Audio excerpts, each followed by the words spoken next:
शिक्षकों में नमस्कार। राधे राधे। अभी होली का त्योहार था, बहुत सारे व्यंजन बनाए गए थे, चाउमीन है, टिक्की, वो बहुत सारे।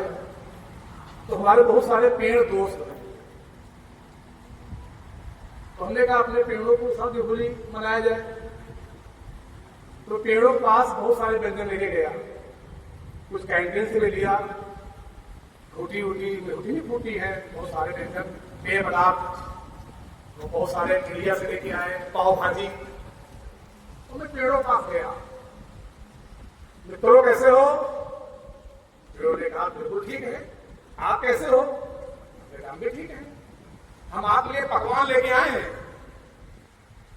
तो पेड़ों ने कहा अच्छा, आपने मेरा इतना ध्यान रखा?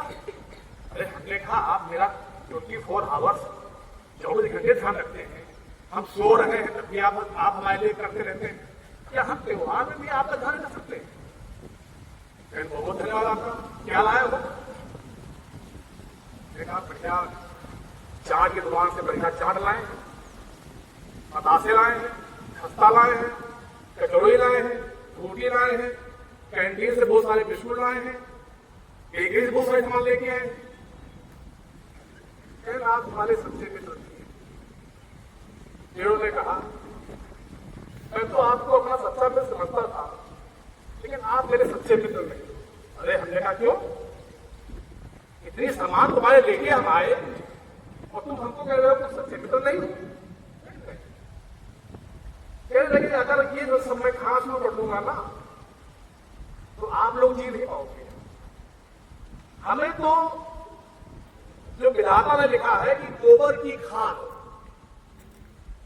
हमको गोबर की खाद मिल जाए, और हमारा जो विधाता ने पुस्तक में लिखा है बॉटनी में या पुराणों में, वो ऐसा वातावरण मिल जाए, यानी कि कहां कितनी धूप चाहिए, कितनी हमको छांव चाहिए, और हमें गोबर की खाद मिल जाए और इस धरती का सहारा मिल जाए, तो इतने मेले काफी। आप इतने पकवान लेके आए हो तो इसका मतलब है कि आप हमारे सच्चे मित्र नहीं हो, आप मेरा स्वास्थ्य खराब करना चाहते हो, आप हमें बीमार करना चाहते हो, आप नहीं चाहते हो कि मैं लोगों को खुशी दे सकूं। हमें बड़ा पश्चाताप हुआ, हमने कहा बहुत बड़ी गलती हमने कर दी कि हमने जो है इन वृक्षों को दोस्ती निभाने के नाते, और हम ऐसी चीज देने जा रहे हैं जिसको वो अस्वीकार कर रहे हैं। मुझे राष्ट्र का पश्चाताप हुआ और अपनी गलती मानी। हमने कहा मैं सॉरी पेड़, सॉरी ट्री, अब तुम्हारा मैं ऐसी गलती नहीं करूंगा। अगर कोई त्योहार आएगा तो हम आपको जो विधाता ने लिखा है वही चीज मैं आपको दूंगा। मैं समझ गया आपको कि आप क्या चाहते हो। अगर मैं इन फास्ट फूड को आपको दे दूंगा तो आप बीमार हो जाओगे, और जब बीमार आप हो जाओगे तो हम सबका जीवन नरक में हो जाएगा। इसलिए सॉरी, आज के बाद हम आपको कभी भी फास्ट फूड नहीं खिलाएंगे। बहुत धन्यवाद।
बच्चों, इस कहानी से हमें क्या शिक्षा मिलती है? इस कहानी से हमें शिक्षा ये मिलती है कि जिस प्रकार से पेड़ों को जो विधाता ने भोजन निर्धारित किया है उसको ग्रहण करके वो स्वस्थ जीवन जी रहे हैं और लंबी आयु भी जी रहे हैं। उसी प्रकार से हम मनुष्यों का जो विधाता ने आयु बनाई है वो 100 वर्ष की बनाई है।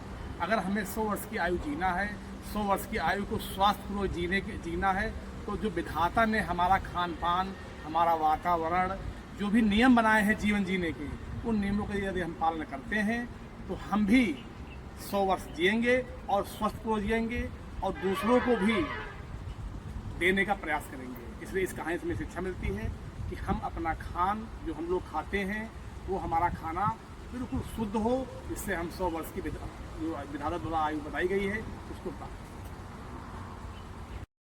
कि पेड़ हमारे मित्र हैं। इसके बारे में आप समझे ये कहानी हमने क्यों सुनाई? ये कहानी हमारी आपकी कहानी है। हमारी और आपकी जो आयु है वो विधाता ने 100 वर्ष लिखी, 100 और 100 वर्ष जीने के लिए उसके नियम कायदे भी लिखे कि किस तरह से आपको अपना जीवन जीना है।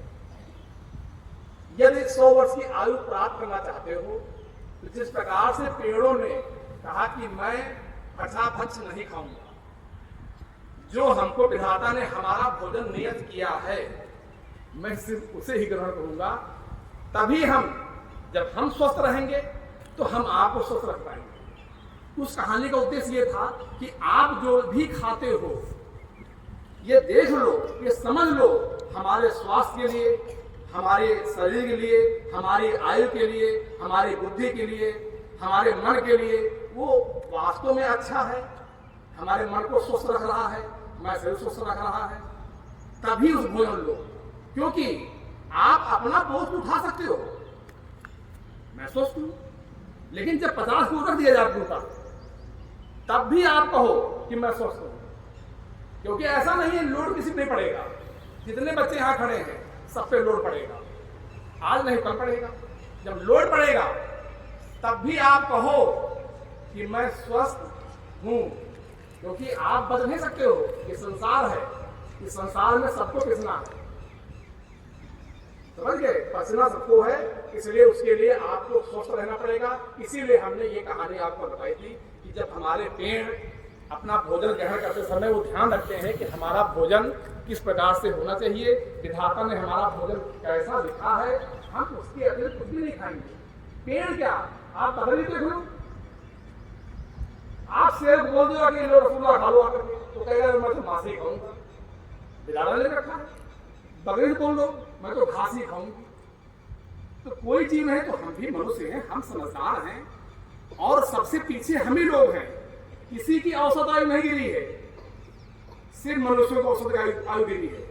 मनुष्यों, बच्चे हमारे खड़े खड़े चक्कर आने लगता है बच्चों को, बच्चों हमारे चश्मे लग रहे हैं, बच्चों हमारा हार्ट अटैक हो रहे हैं। क्या सोचिए कहाँ जा रहे हैं हम लोग? किसी जीव को ही समस्या नहीं है, क्योंकि वो अपने नेचुरल भोजन कर रहे हैं, हम जो है भचा भजन जुटे हुए हैं।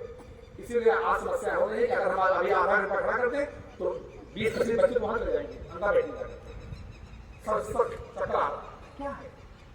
इसलिए हमारे भोजन, हमारा कहने का तात्पर्य ये था कि हमारा भोजन शुद्ध हो और शास्त्रानुकूल हो, जो विधाता ने लिखा है। आप ये तो मानते हो कि हमारी उम्र 100 साल है, सब लोग मानते हैं।